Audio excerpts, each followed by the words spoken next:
Porte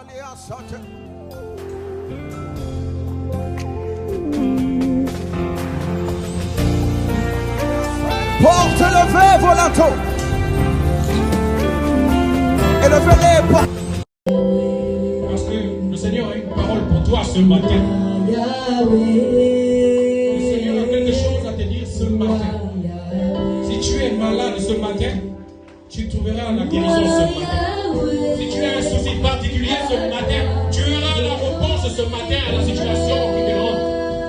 C'est pourquoi je vous prie que chacun de nous dispose de son cœur. Chacun de nous s'apprête.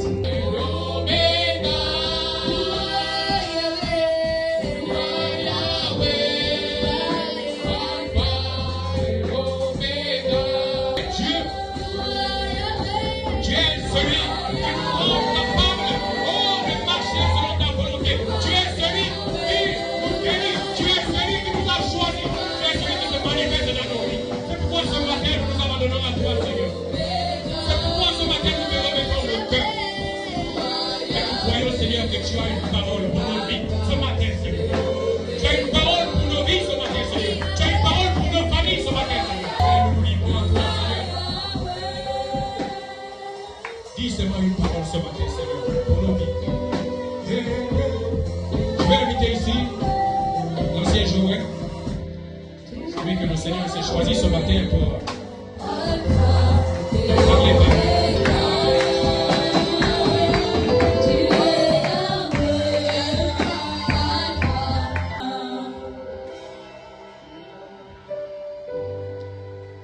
Seigneur, je vais prêter les mots de Gédéon.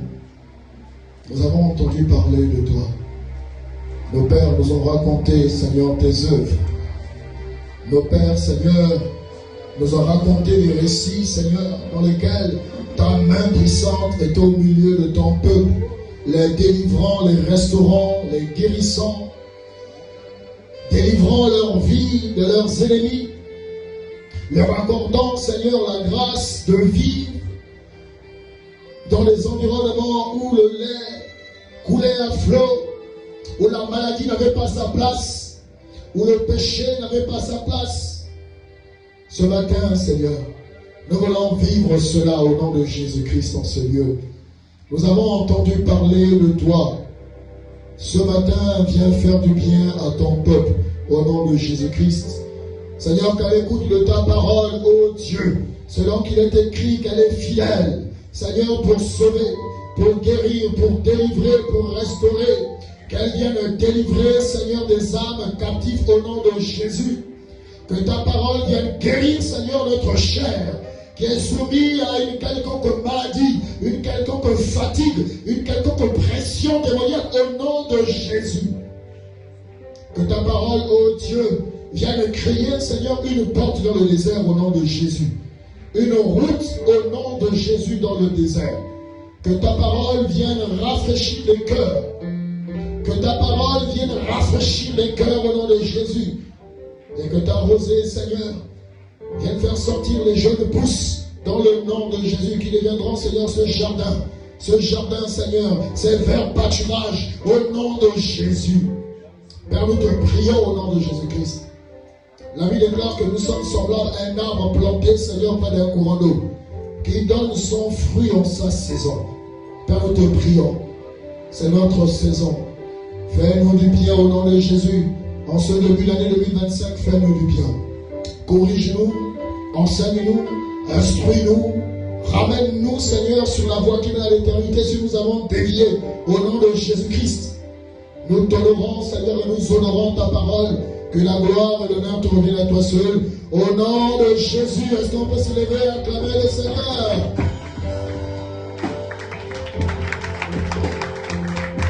C'est bon? Tout le monde a noté? Je reprends. Pour cette année 2025, cherche à être un vase d'or, sanctifié et utile pour Dieu.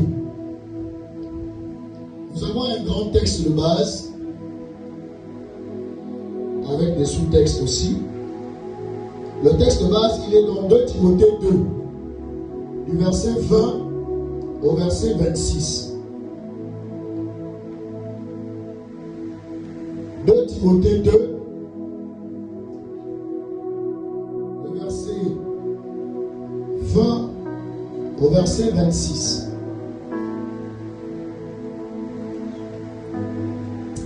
Saint-Esprit, aide-nous à comprendre, Seigneur, ta parole ce matin. Nous nous abandonnons à toi au nom de Jésus.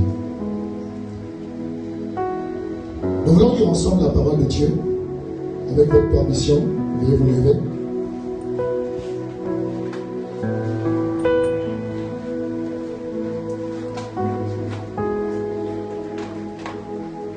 Je lis la parole. 2 Timothée 2, le verset 20 à 26. Dans une grande maison, il n'y a pas seulement des vases d'or et d'argent, mais il y en a aussi de bois et de terre. Les uns sont des vases d'honneur et les autres sont d'un usage vil. Si donc quelqu'un se conserve pur et en s'abstenant de ces choses, il sera un vase d'honneur, sanctifié, utile à son maître, propre à toute bonne œuvre. Verset 22. Fuis les passions de la jeunesse et recherche la justice, la foi, la charité, la paix avec ceux qui invoquent le Seigneur d'un cœur pur. Repousse les discussions folles et inutiles, sachant qu'elles font naître des querelles. Or, il ne faut pas qu'un serviteur du Seigneur ait des querelles. Il doit au contraire avoir de la condescendance pour tous, être propre à enseigner et doué de patience. Il doit redresser avec douceur les adversaires dans l'espérance que Dieu leur donnera la repentance pour arriver à la connaissance de la vérité. Et que revenus à leur bon sens, ils se dégageront des pièges du diable qui s'est emparé d'eux pour les soumettre à sa volonté. Amen. Asseyons-nous dans la présence de Dieu. Bien-aimés, aujourd'hui nous allons parler des goûts de Dieu. Vous savez, de la même manière que nous, êtres humains, nous avons des goûts, nous avons des envies. Nous aimons les bonnes choses, les belles choses. Dieu aussi aime les bonnes et les belles choses. Amen. Amen. Pour ça, t'étonne de savoir que Dieu aime les belles choses, les bonnes choses. N'est-il pas celui qui mérite les bonnes et les belles choses? Amen. Alors, bien aimé, le passage du 2 Timothée nous présente une réalité. Les réalités des maisons. Celles, effectivement, où il y a des objets ayant de la valeur, et d'autres qui n'ont pas de valeur, mais qui sont utilisés. Amen.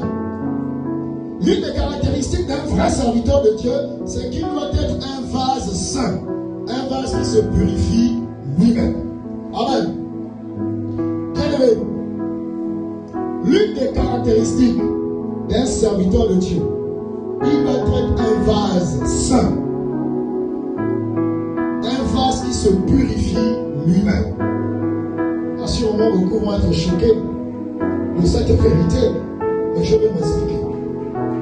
Alors que j'étais en train effectivement de préparer ce message, j'ai dit Seigneur, je n'avais pas le terme, mais j'avais effectivement la grande pensée qui animait mon âme. Je voulais parler effectivement d'être utile dans la maison du Seigneur. Pour cette année 2025, être utile. Et effectivement, je voulais l'orienter vers d'autres aspects. D'autres aspects. Après, et là je tombe sur le texte de 2 Timothée 2. Et à l'intérieur, Dieu nous présente effectivement plusieurs sortes de serviteurs qu'il y a dans sa maison. Et la grande vérité qui se met dans mon visage ou dans mon cœur, c'est que le serviteur de Dieu, il doit être un vase saint, un vase qui se purifie lui-même. Lorsque nous lisons le Nouveau Testament, nous comprenons qu'il y a deux types de purification. Deux types de purification. Il y a la purification qui vient du nettoyage que Dieu seul peut faire. Amen. Nous sommes dans 1 Jean 1, le verset 9. Amen. Si vous confessez vos péchés, il est fidèle et juste pour vous les pardonner et pour vous purifier de tout péché. Amen. 1 Jean, le verset 1, le chapitre 1, le verset 9. Soyez comme les chrétiens de Père et bien-aimés. Lorsqu'on donne un passage, ouvrez la Bible et vérifiez. Le serviteur que je suis peut me tromper, peut sauter un mot. Amen. C'est important de toujours vérifier.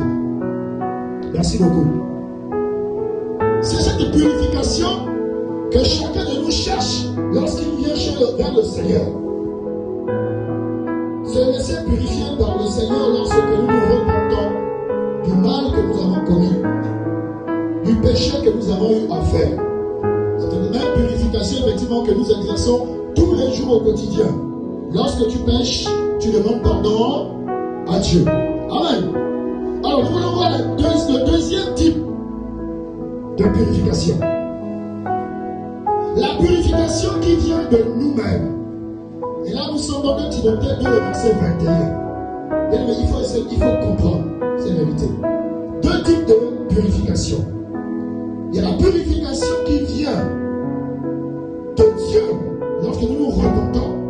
Et la purification qui vient de nous-mêmes en tant que serviteurs et servantes de Dieu. 2 Timothée 2, le verset 21.